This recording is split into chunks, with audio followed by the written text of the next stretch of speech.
بسم اللہ الرحمن الرحیم۔ السلام علیکم محترم ناظرین، جو شخص ہر وقت باوضو رہے گا اس پر جادو کا اثر نہیں ہوتا۔ اگر آپ کے چہرے پر نشان ہو تو لیموں کے چھلکے کو چہرے پر مسل دینے سے ٹھیک ہو جائیں گے۔ کچے پھل اور کچی روٹی کھا لینے سے ذہن کمزور ہو جاتا ہے۔ اگر گردوں کی پتھری سے جان چھڑانی ہے تو روزانہ کیلے کا رس پی لیا کرو۔ نہانے کے بعد سبز چائے پینے سے بدن کی کمزوری دور ہو جاتی ہے۔ جن کو بھوک نہ لگتی ہو وہ نہار منہ کیلا کھایا کریں، بھوک لگنا شروع ہو جائے گی۔ پانی میں تھوڑی سی ہلدی ملا کر پینے سے پیٹ کی صفائی ہو جاتی ہے۔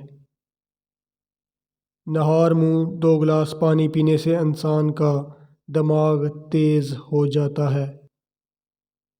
اگر آپ کے بال گر رہے ہوں تو زیتون کا تیل سر پر لگانا شروع کر دیں، بال گرنا ختم ہو جائیں گے۔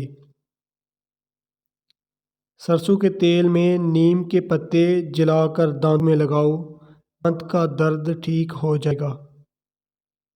نہار منہ ہوا میں لمبی لمبی سانسیں لینے کی کئی بیماریاں کم ہو جاتی ہیں۔ بلڈ پریشر کم رہنے لگے تو چقندر کھانے سے ٹھیک ہوگا۔ گنے کی گنڈیریاں چوس لیا کریں، اس سے رکا ہوا پیشاب کھل کر آتا ہے۔ نہار منہ شہد کا 1 چمچ کھا لینے سے عمر میں اضافہ ہو جاتا ہے اور جسم کو طاقت ملتی ہے۔ کھانا کھانے کے بعد تھوڑی سی اجوائن کھانے سے موٹاپا دور ہو جاتا ہے۔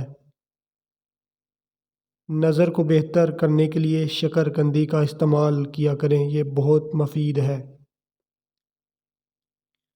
جب آپ مسکراتے ہیں تو آپ کے بدن میں توانائی کئی گنا بڑھ جاتی ہے۔ اگر آپ پیدل چلنے سے پہلے انجیر کا 1 دانہ کھائیں تو اس سے آپ کے گھٹنوں میں بہت طاقت پیدا ہو جاتی ہے۔ گائے کا گوشت زیادہ استعمال کرنے سے دل کے وال بند ہو جاتے ہیں۔ گرم دودھ میں زعفران ملا کر پینے سے سینے کی بلغم دور ہو جاتی ہے۔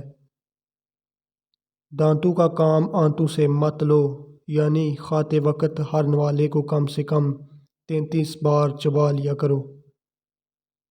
جن کو خشک کھانسی ہو رات کو سوتے وقت گرم گرم دودھ میں 1 چمچ دیسی گھی ڈال کر پینے سے خشک کھانسی دور ہو جائے گی۔ انڈا کھا لینے سے جسم کی